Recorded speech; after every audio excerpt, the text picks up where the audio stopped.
Lynn killed the flame, lowered the gas. "What about Lamar?" Hinton, pawing at the dirt, spitting blood. Jack lowered his gun. "He'll live. And he shot at me, so now we're quits." "He didn't shoot at you. I just know he didn't." "Then who did?" "I don't know, really. And Pierce and I don't know who killed Hudgens. The first we heard of it was the newspapers." The pit, folders on charcoal. "Hudgens' private dirt, right?" "Yes. Pierce knew that Sid kept his private files in safe deposit boxes at that B of A. Sid had files on Pierce's dealings legitimate policemen would disapprove of. Pierce bribed the manager into letting us have the files, and here we are." Jack smelled paper, charcoal. "You and Bud White." Lynn made fists, pressed them to her legs. "He has nothing to do with any of this. Bud approached Pierce, investigating the murder of a young girl named Kathy Janeway. He'd gotten Pierce's name and mine from a man who used to know her. Of course, we didn't kill her, and Pierce didn't want a policeman coming around. He told me to be nice to Bud, and now I'm starting to like him." "You can tell Patchett the DA thinks the Hudgens case is a loser. It's heading for the back burner, and if I find what I want in that pile, today didn't happen." Lynn smiled. Jack dug into the folders, found name tabs, kept digging. Vincennes, John. Eyewitness accounts, square Johns at the beach that night. Folks who saw him drill Mr. and Mrs. Harold J. Scoggins. Folks who told Sid about it for cash. "This is too good to be true. Patchett's got carbons, right?" Lynn smiled again. "Yes, Sid gave him carbons of every file except the files he kept on Pierce." Jack tried to ape Lynn's smile. "Everything I know about you, Patchett, his rackets, and Sid Hudgens is going into a deposition. Multiple copies to multiple safe deposit boxes. If anything happens to me or mine, they go to the LAPD, the DA's office, and the LA Mirror." "Stalemate, then. Do you want to light the match?" Jack bowed. Lynn doused the files, torched them. He drove, keyed up. He turned the radio on, a stern voice announcer. "The south side of Los Angeles is now the focus of the largest manhunt in California history. We repeat, an hour and a half ago, just after dawn, Raymond Coates, Tyrone Jones, and Leroy Fontaine, the accused killers in the Night Owl Massacre case, escaped from the Hall of Justice jail in downtown Los Angeles." Ed staked out at First and Olive. Sugar Ray Coates. "Roland Navarrete lives on Bunker Hill, runs a hole-up for parolee absconders." Doubtful Coates remembered he said it. Ed checked out the mail slots. R. Navarrete, 408. Inside, his suit coat around a shotgun. Long hallway stairs. Up those stairs to 408. He kicked the door in. 4 men eating sandwiches. Jones and Navarrete at a table. Fontaine on the floor. Sugar Coates by the window picking his teeth. No weapons in sight. Nobody moved. Odd sounds. "You're under arrest," strangling out. Jones put his hands up. Navarrete raised his hands. Fontaine laced his hands behind his head. Sugar Ray said, "Cat got your goddamn tongue, sissy." Ed jerked the trigger. Once, twice. Buckshot took off Coates' legs. Recoil. Ed braced against the doorway, aimed. Fontaine and Navarrete stood up screaming. Ed squeezed the trigger, blew them up in one spread. Recoil. A bad pull. Half the back wall came down. Blood spray thick. Ed stumbled, wiped his eyes. He saw Jones run. Ed aimed point blank, squeezed twice, took his head off. Ed ran downstairs into a crowd, blues, plainclothesmen. Hands pounded his back, men shouted his name. A voice close by. "Millard's dead. Heart attack at the Bureau." Rain for the funeral. A graveside service. Dudley Smith's eulogy. A priest's last words. Every Bureau man attended. Thad Green's orders. Parker called out the press. A little ceremony after they planted Russ Millard. Bud watched Ed Exley comfort the widow, his best profile to the cameras. A week of cameras, headlines. Ed Exley, L.A.'s greatest hero. Ellis Lowe told the press that the 3 confessed before they escaped. Nobody mentioned they were unarmed. Ed Exley was made. Into the chapel, a rush for seats. Parker and Exley stood by the lectern. Reporters, notepads. Parker spoke into the mic. "This is a sad occasion. We mourn a kind and good man and a dedicated policeman. The loss of Captain Russell A. Millard is the loss of all of us here." Parker pulled out a small velvet case. "And life continues through our losses. The loss of one splendid policeman coincides with the emergence of another one. Edmund J. Exley, Detective Sergeant, has amassed a brilliant record in his 10 years with the Los Angeles Police Department. Last week, he evinced spectacular bravery in the line of duty. It is my honor to present him with the highest measure of honor that this police department can bestow, our Medal of Valor. And I am rewarding Ed Exley by promoting him 2 entire ranks to captain and assigning him as the LAPD's floating divisional commander, the assignment formerly held by Russ Millard. Extract, L.A. Times, November 11, 1954. Former policeman Stensland dies for liquor store killings. At 10:03 yesterday morning, Richard Stensland, 41, and a former Los Angeles police officer, died in the gas chamber at San Quentin Prison for the June 9 murders of Solomon and David Abramowitz. The killings took place during a liquor store holdup. Stensland refused to appeal his sentence. The execution went off smoothly, although Stensland appeared inebriated. Present among the press and prison officials were 2 LAPD detectives, Captain Edmund J. Exley, the man responsible for Stensland's capture, and Officer Wendell White, the condemned killer's former partner. Officer White visited Stensland in his death row cell on execution eve and stayed through the night with him. Extract, L.A. Times, July 8, 1957. Mickey Cohen wounded in prison yard attack. McNeil Island federal prison officials announced that yesterday mobsters Mickey Cohen and David Goldman were wounded in a vicious daylight attack. Cohen and Goldman, both slated to be paroled in September, were watching a softball game on the prison yard when 3 hooded assailants wielding pipes and handmade shivs descended. Goldman was stabbed twice in the shoulder and beaten viciously about the head, and Cohen escaped with superficial puncture wounds. Prison doctors said that Goldman's injuries are severe and that he may have suffered irreparable brain damage. The assailants escaped. LAPD transfer bulletins. 1. Officer Wendell A. White, Homicide Division, to the Hollywood Station Detective Squad and to assume the rank of sergeant, effective 1/2/58. 2. Sergeant John Vincennes, Surveillance Detail to Wilshire Division Patrol, effective when a replacement officer is assigned, but no later than 3/15/58. 3. Captain Edmund J. Exley to Permanent Duty Station, Commander, Internal Affairs Division, effective 1/2/58. Part 3. Internal Affairs. Ed sipped coffee, eyes on the mirror, his reflection, a man a month from 36 who looked 45, blonde hair gone gray, crease lines in his forehead. A look in the mirror, a claim on those 4 years and 9 months since the night owl and what he'd had with Inez. His killings pushed Bud White out. 4 deaths eclipsed 1 death. Those first months she was all his. He'd proven himself to her specifications. He bought her a house down the block. She loved their gentle sex. She accepted Ray Dieterling's job offer. Ray and Inez became father and daughter, colleagues, deep friends. Preston Exley and Art Despain joined Dieterling in devotion, a circle of hard-case men and a woman who made them grateful for the chance to feel gentle. Inez took friendships from a fantasy kingdom. The Builders, the second generation, Billy Dieterling, Timmy Valburn.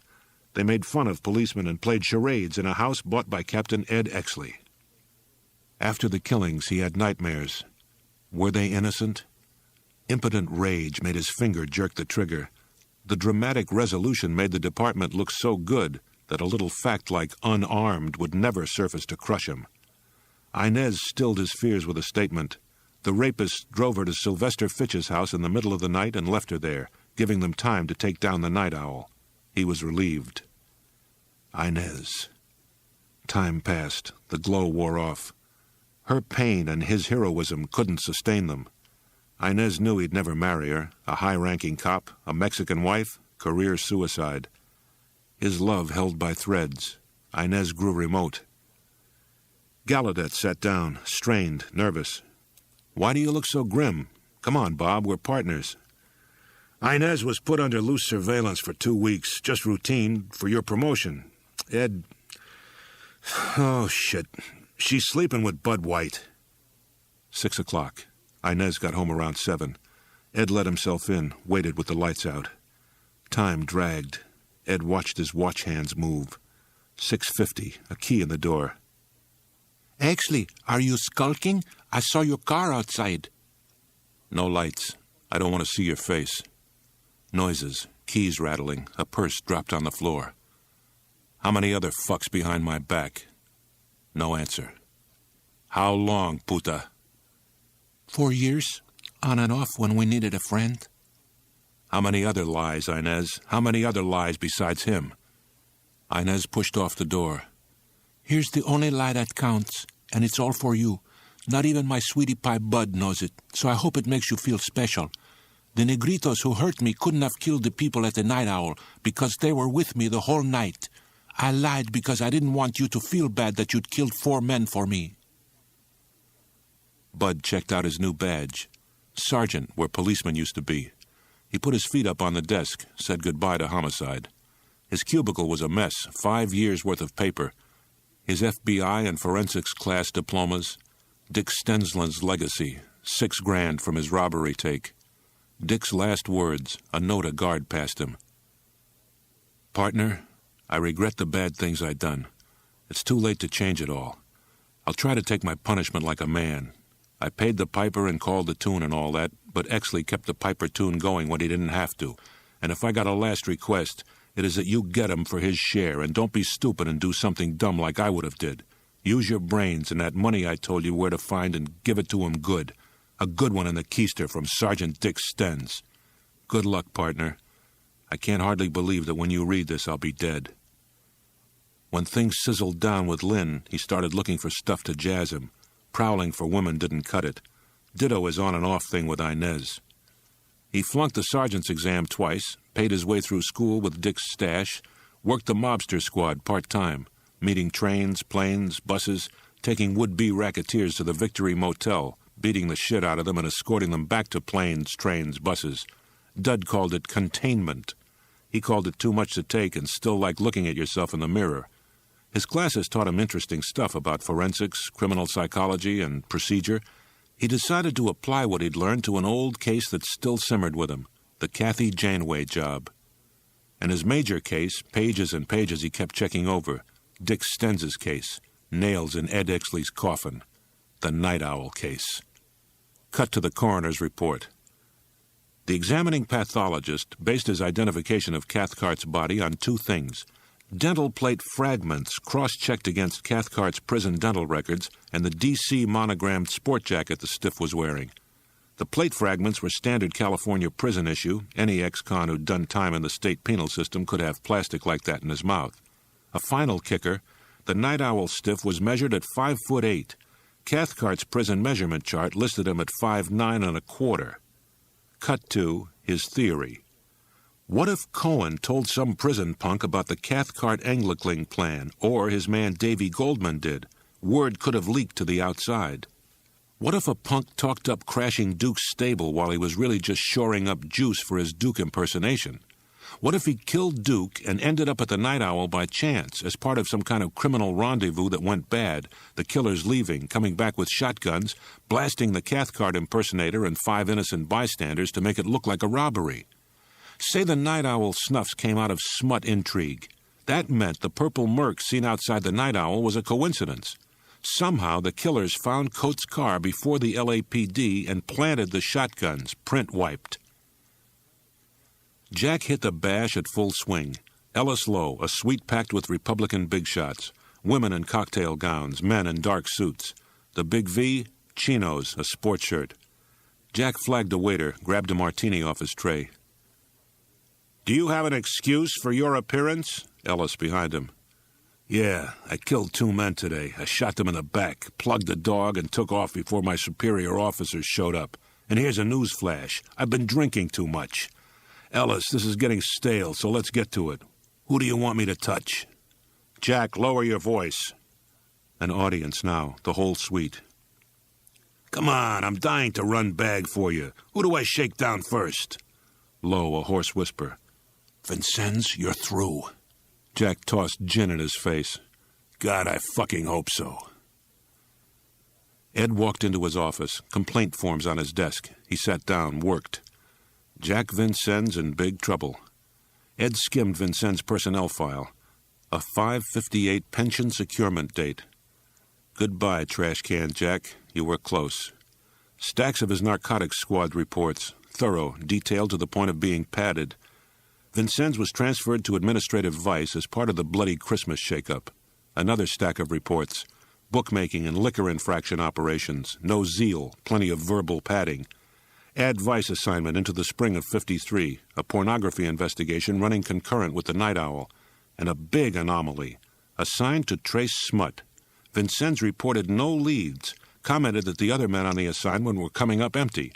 Twice offered the opinion that the investigation should be dropped. Smut brushed shoulders with the Night Owl. Ed hit the intercom.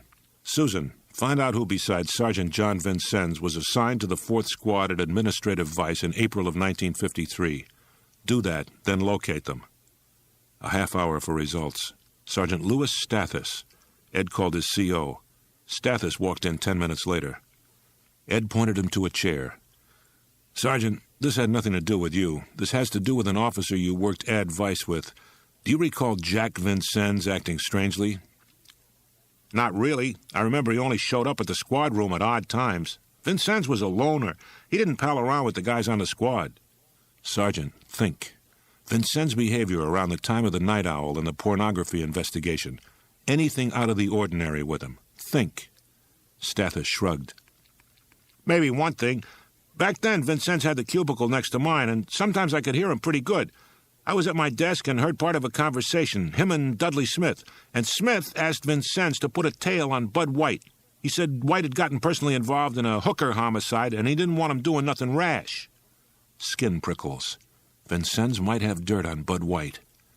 If he cut Vincennes a break on his IA investigation. Ed hit the intercom. "Susan, get me District Attorney Lowe." San Bernardino, Hilda Lefferts. She lived in a dump, a single shack with a cinder block add-on. Bud walked up, checked out the mailbox. Good intimidation stuff, Lockheed pension check, Social Security check, county relief check. He pushed the buzzer. The door opened a crack. Hilda Lefferts looked over the chain. "Told you before, I'm not buying what you're selling, so let my poor daughter rest in peace." Bud fanned out the checks. "County relief told me to hold these back until you cooperate. No ticky, no washy." Hilda squealed. Bud popped the chain, walked in. Hilda backed away. "Please, I need that money." Susan Nancy smiled down from 4 walls. Bud said, "Come on, be nice, huh?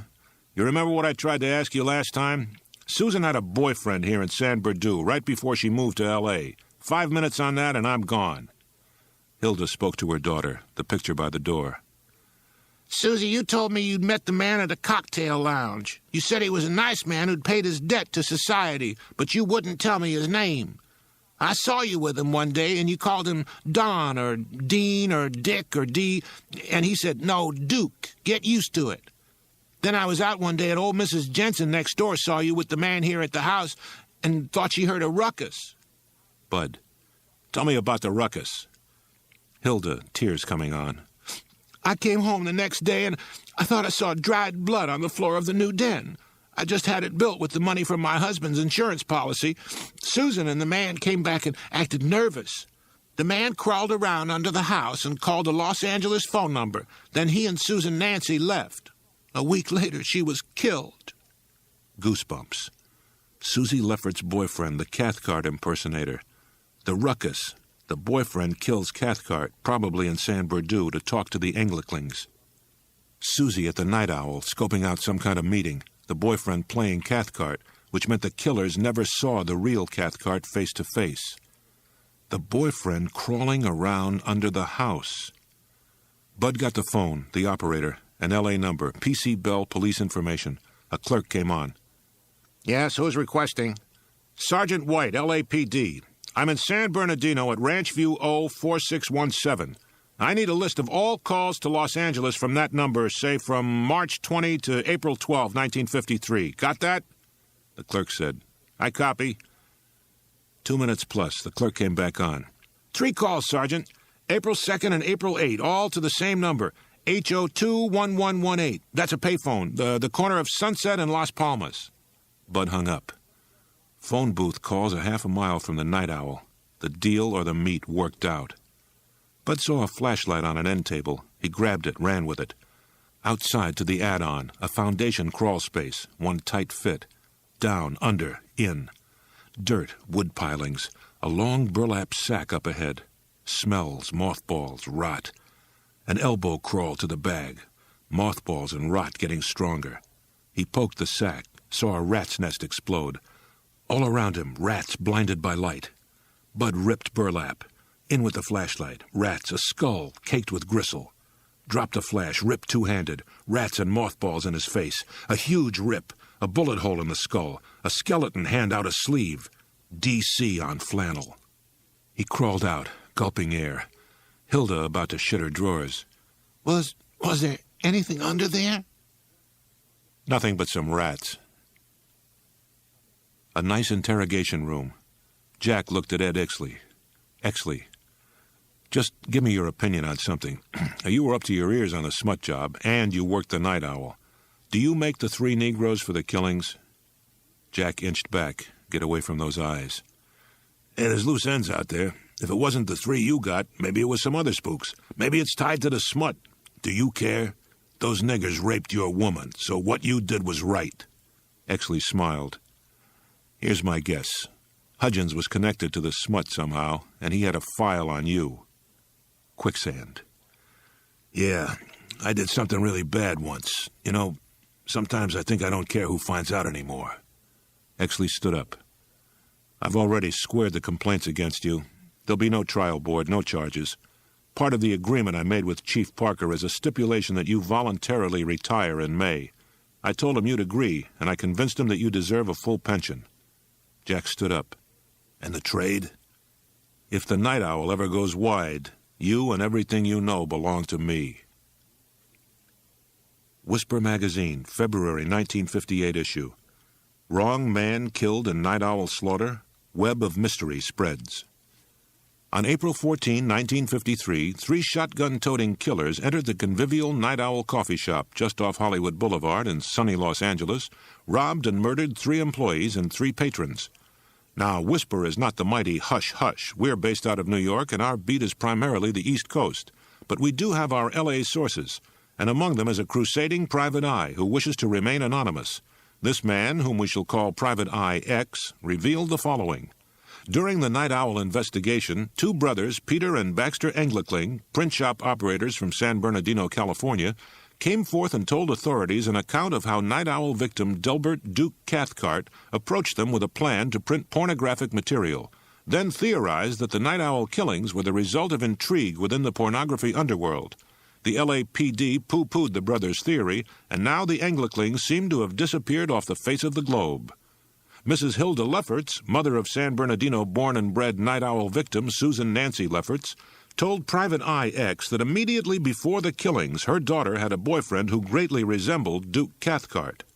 We think that the boyfriend killed Duke Cathcart in an attempt to take over his pornography business, impersonated Duke Cathcart, and wound up at the Night Owl coffee shop to do biz with the men who perpetrated the slaughter. Susan Nancy sat nearby in order to watch her boyfriend wheel and deal.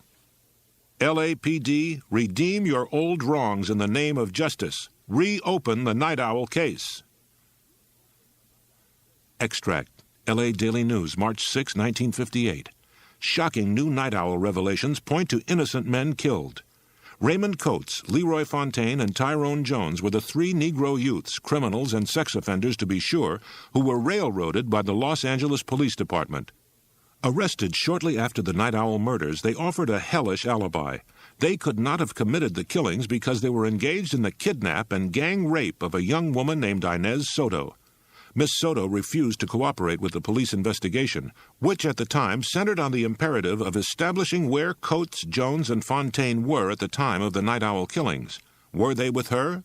Did they have time to drive from South Los Angeles to Hollywood, commit the Night Owl killings, then return to heap more abuse upon her? Coates, Jones, and Fontaine escaped from jail and were gunned down by LAPD Sergeant Edmund Exley, college man, World War II hero, son of the illustrious Preston Exley. Ed Exley used the Night Owl case as a springboard for his ruthless personal ambition. He was promoted to captain at age 31, and as of this writing will soon become an inspector at 36, the youngest in LAPD history. A few persistent rumors surround him. that the men killed were unarmed, that D.A. Ellis Lowe dreamed up the Night Owl confession that Coates, Jones, and Fontaine allegedly made before they escaped. What is not generally known is that Ed Exley was in love with Inez Soto and condoned her lack of cooperation during the investigation. Later bought her a house and has been intimately involved with her for close to 5 years. And now, 2 recent developments have blown the Night Owl case wide open. Back in 1953, 2 brothers came forward as material witnesses with information on the Night Owl killings. Those men, Peter and Baxter Englekling, asserted that a pornography plot was at the base of the coffee shop massacre, per a scheme devised by one of the victims, ex-convict Duke Cathcart. The LAPD chose to ignore this information.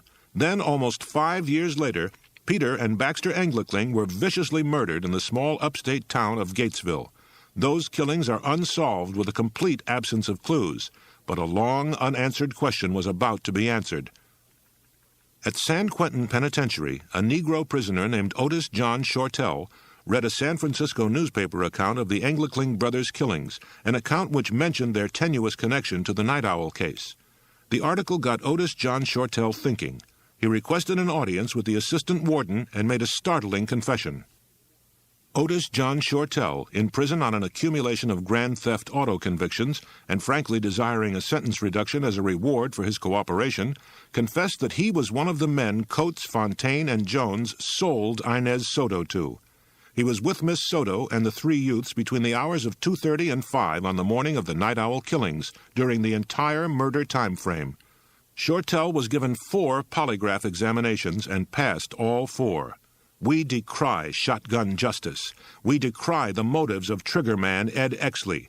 We openly challenge the Los Angeles Police Department to reopen the Night Owl murder case. Part 4. Destination, Morgue. Gallaudet slipped him the news. The Attorney General's office was set to press for a reopening. State-financed, state-run. Ellis Lowe was set to usurp their investigation. The LAPD Night Owl redux. Time to call it all in. Ed in a coffee shop on La Brea. Jack Vincennes due. Paperwork on the table. Night Owl. Notes on the Hudgens case. Trash Can walked up. Sat down. No prelims. You calling it in? I'm meeting with Parker tomorrow. I'm sure he's going to announce a reopening. Vincennes laughed. Then don't look so grim. If you're crazy enough to want it, at least act happy. Ed placed 6 shell casings on the table. 3 of these are target rounds I retrieved from your last range practice. 3 are rounds I took out of a Hollywood Division evidence locker. Identical lands and grooves. April 53, Jack. You remember that shootout on Cherimoya? Trash grabbed the table. Keep going.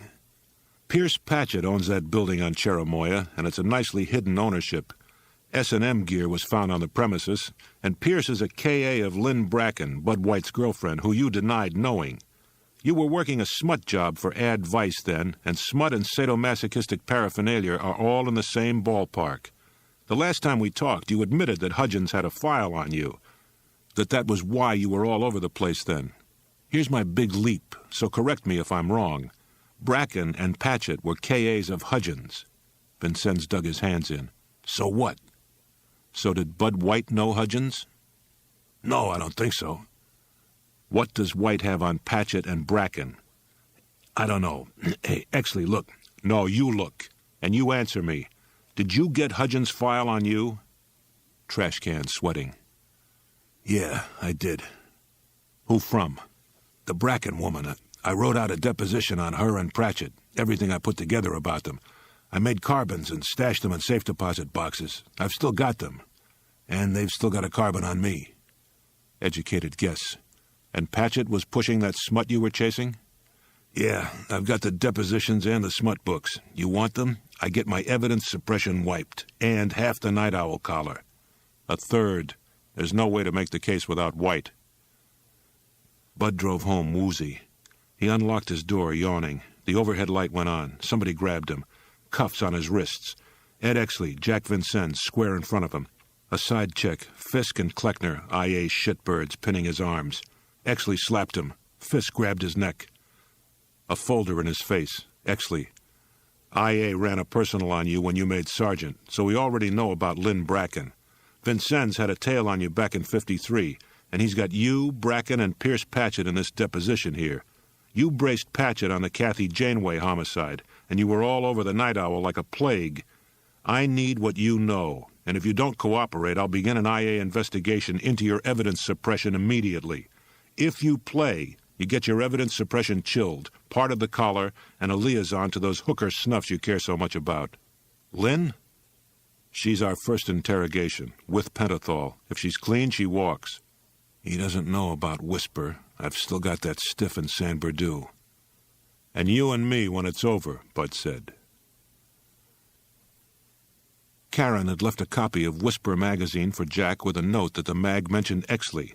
Jack thumbed it, caught a Night Owl spread. Hopped-up stuff, smut speculation. Ed Exley raked over hot coals. Exley hatred big. A snap take. P.I. Bud White shivs Exley. A February issue on sale in January, out before the Anglicling brothers got clipped and that shine up at Quentin dropped that alibi. East Coast circulation. You probably couldn't find the rag in L.A. Exley and the high brass couldn't have seen it. The phone rang. Jack grabbed it.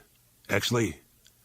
White talked to Lynn Bracken. She's agreed to be pentathaled, and I want you to bring her in. Jack said, Look, I saw something I think you should see. Exley said, Just bring me the woman. Fisk met them outside IA, steered them to Exley's office. Ray Pinker, a desk covered with medical stuff, vials, syringes, a polygraph machine, backup if the truth juice failed. Pinker filled a hypo. Exley pointed Lynn to a chair. Please, Miss Bracken. Lynn sat down. Pinker swabbed her left arm, fitted a tourniquet. Exley all business. I don't know what Bud White told you, but essentially this is an investigation involving several interrelated criminal conspiracies.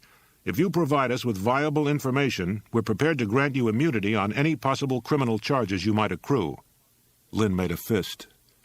I can't very well lie. Can we get this over with, please? Pinker took her arm, injected her. Exley punched the tape machine. Lynn went dreamy-eyed, not quite pentothal gaga. Exley talked into a hand mic. Witness Lynn Bracken, March 22, 1958. Miss Bracken, please count backward from 100. Slurs right off. 100, 99, 98. Pinker checked her eyes, nodded. Jack grabbed a chair. She was too calm. Exley said, Miss Bracken, do you know who Sid Hudgens was? Yes, a scandal sheet writer. Did Pierce Patchett know Hudgens? No. A lie. She couldn't be full on the juice. She had to know Jack knew she was lying. She was thinking he'd cover her to protect himself. Exley. Miss Bracken, do you know who killed a girl named Kathy Janeway in the spring of 1953?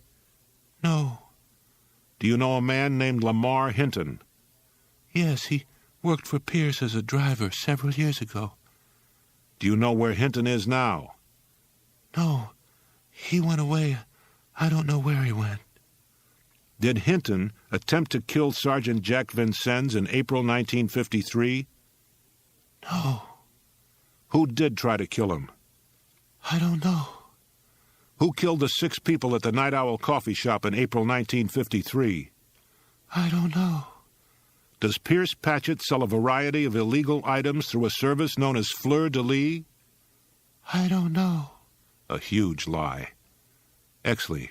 Does Dr. Terry Lux perform plastic surgery on Patchett's prostitutes in order to increase their resemblance to movie stars? Yes. Did Patchett distribute expensive and artfully produced pornography during the spring of 1953? I don't know. Jack grabbed a notebook and wrote, Patchett a chem whiz. L.B. lying, and I think she's on dope to counter pentothal. Get blood sample. Jack passed the note. Exley scanned it. Passed it to Pinker. Pinker fixed up a spike. Pinker grabbed Lynn's arm, fed the needle. Lynn jerked up. Exley grabbed her. Pinker pulled out the spike. Exley pinned Lynn to his desk. She thrashed and kicked. Fisk got behind her and cuffed her. Spitting now, she caught Exley in the face. Fisk wrestled her out to the hall. Exley wiped his face. I wasn't sure myself. I thought she might have been confused. Jack handed him Whisper. I know how she should answer better than you. Captain, you should see this. Exley read the piece, tore the rag in half. White did this. You go up to San Bernardino and talk to Sue Lefferts' mother. I'm going to break that whore." Jack went to Hilda Lefferts' house. She told him Bud had crawled around under her house. Jack took a flashlight down under. Dust, rot, mothball stink. Light on dirt, rats. Rats' eyes glowing. Burlap, mothballs, gristle-caked bones. A skull with a hole between the eyes. Ed grabbed Fisk. "Where's Bud White?" Fisk looked scared. "I heard he went up north with Dudley Smith on the Engelklings." Ray Pinker walked up holding a chem sheet. "An extremely rare experimental antipsychotic drug used to tranquilize violent mental patients. Somebody professional slipped it to our lady friend because only a pro would know this breed of thiazine would be likely to counteract pentothal. Skipper, you should sit down. You look like you're about to have a coronary." Chemistry whiz Patchett, the Engelkling brothers' father, a chemist who developed antipsychotic compounds.